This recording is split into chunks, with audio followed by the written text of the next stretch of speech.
paling sedikit, paling singkat, minimal.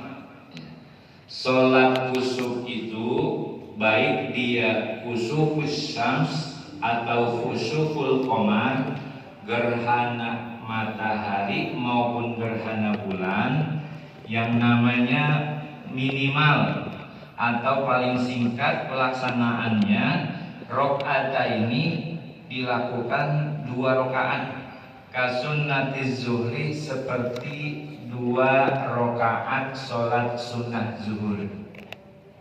Nah, ini para jamaah sekalian, kemarin ada di awal bahwa beberapa sholat-sholat sunnah yang ditasrikan, disyariatkan untuk berjamaah, itu yang pertama dari mulai yang tertinggi sesuai dengan kadar ganjaran pahalanya adalah sholat sunnah Idul Adha. Sholat sunnah Idul Adha ini menempati posisi yang pertama dari sholat sunnah yang disyariatkan berjamaah. Kemudian yang kedua sholat sunnah Idul Fitri. Kemudian yang ketiga yang sekarang kita bahas, sholat sunnah yang disyariatkan berjamaah adalah sholat kusuf, ya, baik gerhana bulan maupun gerhana matahari. Nah, ini dijelaskan oleh pengarang kitab kaitannya, kaifiyah cara pelaksanaan sholat kusuf ini. Memang para ulama membagi 3, ya. Itu kata ulama, kata Syekh Hasbullah, ya juzu fi sholatil kusufi salasu kaifiyatin. Jadi ada 3 cara nih. Ada 3 cara bagi kita untuk melaksanakan sholat gerhana. Ya. Nanti ada cara yang paling ringan, yang paling singkat, ada lagi cara yang pertengahan, dan ada lagi cara yang paling sempurna. Ya.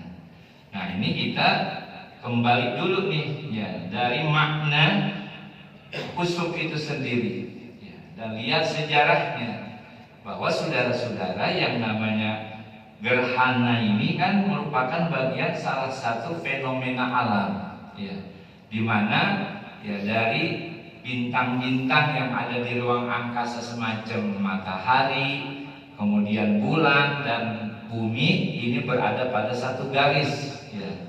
Kemudian ya, kaitannya kalau gerhana matahari itu berarti bulannya di antara matahari dan bumi, sehingga ini bayangannya ya menghalangi.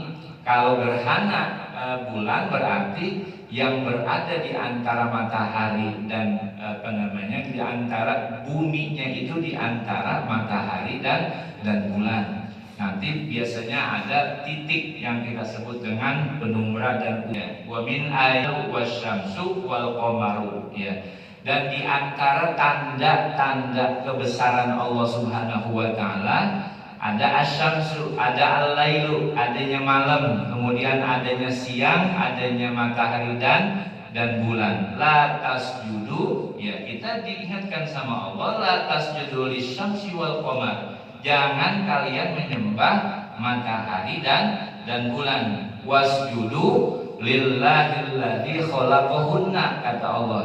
Tapi sembahlah Allah Subhanahu wa taala alladzi khalaqahunna, yang menciptakan ya matahari dan bulan. In kuntum iyyahu ta'budun, jika kalian benar-benar menyembah kepada Allah Subhanahu. Innas syamsa wal qamara la yaksifani limauti ahadin wa li hayati.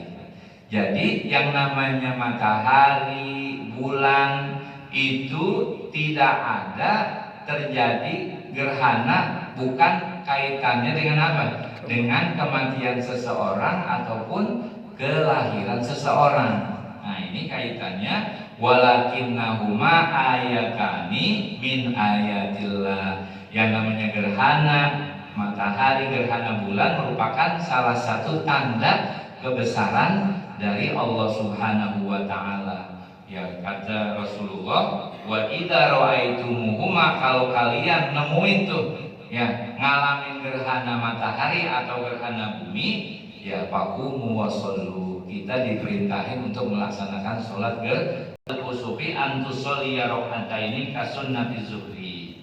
Yang namanya cara yang pertama yang paling singkat adalah sama seperti kita melaksanakan sholat qobliyah atau ba'diyah zuhur. Sama kemarin, seperti halnya kita melaksanakan sholat sunnah id. Kemudian cara yang paling sempurna, ya nanti apa? Ayyaja'ala fi kulli raqatin qiyamaini.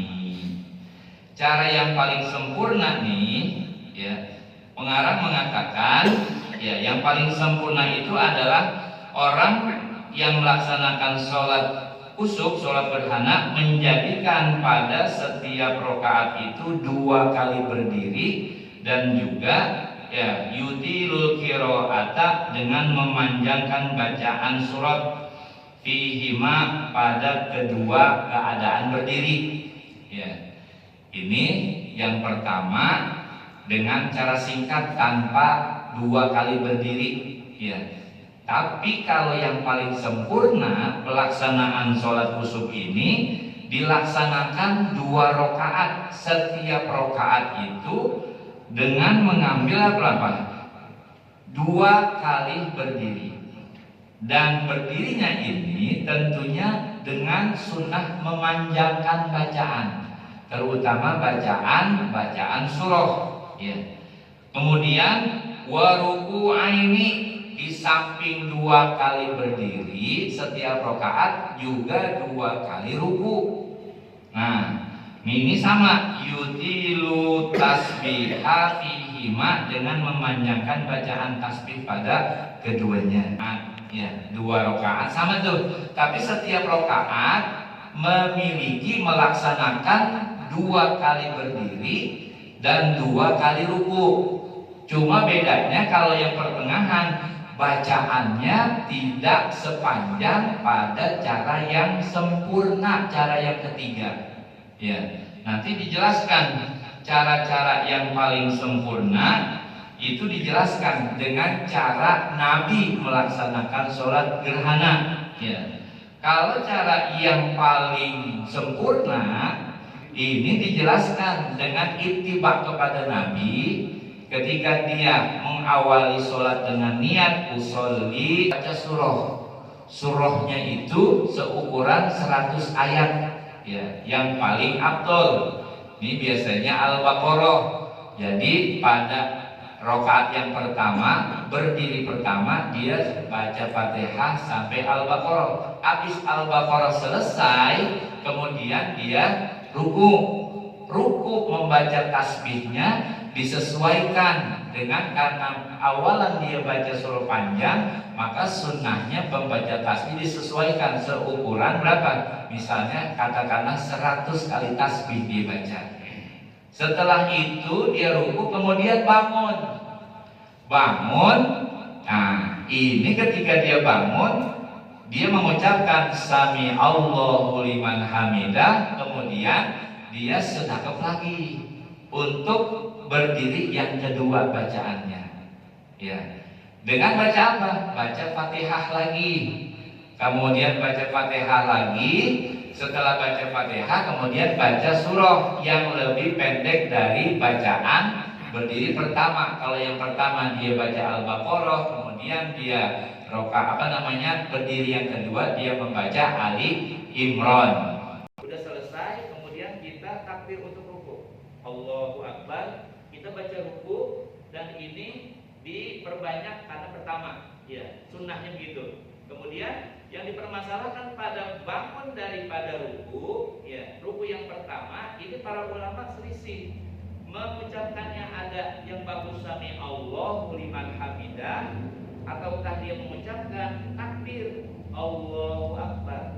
Dua-duanya boleh. Ya. Jadi ketika dia bangun dari ruku pertama, yang dijelaskan oleh ulama kita dalam kitab ini tetap menggunakan apa?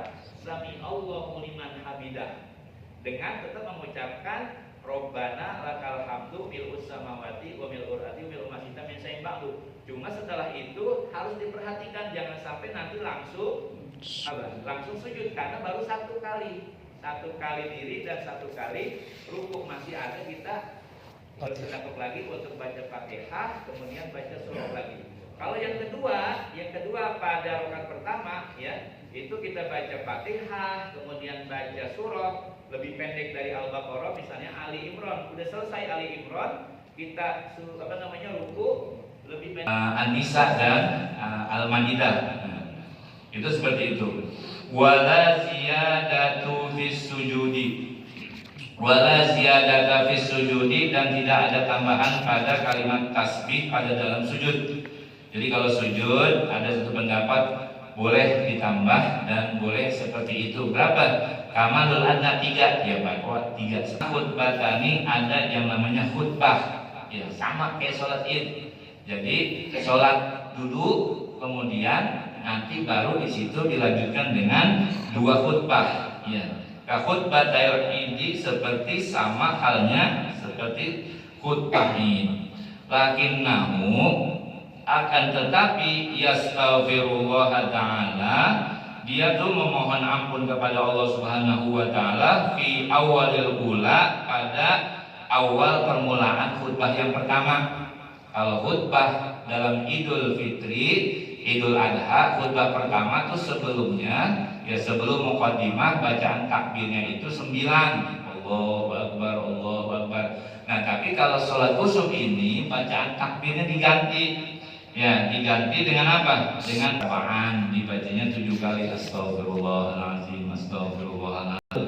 Kemudian yang kedua kita baca surah setelah Fatihah, bacanya Al-Adiyat. Ya, Al-Adiyat. Kemudian yang ketiga, rakaat yang kedua pada berdiri yang pertama kita baca Al-Qari'ah. Ya, Al-Qari'ah terkait dengan hari kiamat juga. Kemudian yang keempat, berdiri pada rakaat yang kedua, ya berdiri yang kedua baru kita baca At-Takasur. Jadi Az-Zalzalah dan ulama-ulama mazhab arba'ah lainnya. Cuma kalau mazhab Imam Abu Hanifah dan Imam Malik bin Anas, mazhab Maliki dan mazhab Hanafi, kaitannya dengan sholat khusyuful qamar, dia dibahasakan sunnah mandubah saja, lebih rendah dibandingkan sunnah muakkadah. Artinya apa? Kalau gerhana bulan dalam mazhab Imam Malik dan Imam Hanafi, dia sunnahnya tidak ditekankan seperti penekanan sholat sunnah gerhana matahari. Kenapa? Kondisinya malam, jadi bagi sifatnya yang pribadi saja, ya, yang sifatnya pribadi saja, laksanakannya secara furoda masing-masing. Ini menurut mazhab Imam Malik dan mazhab Imam Abu Hanifah. Kalau gerhana matahari tetap pensyariatannya dilaksanakan secara berjamaah dengan bersama-sama, dan lebih utama dilaksanakan di mana? Di masjid. Bulan majlis yang mulia ini semoga Allah Subhanahu wa taala berikan kita ampunan, rahmat, dan Allah luaskan rezeki kita. Allah mudahkan segala urusan dunia akhirat kita, dan Allah jadikan anak keturunan kita anak-anak yang soleh dan solehah. Ala hazihi ya al-Fatihah.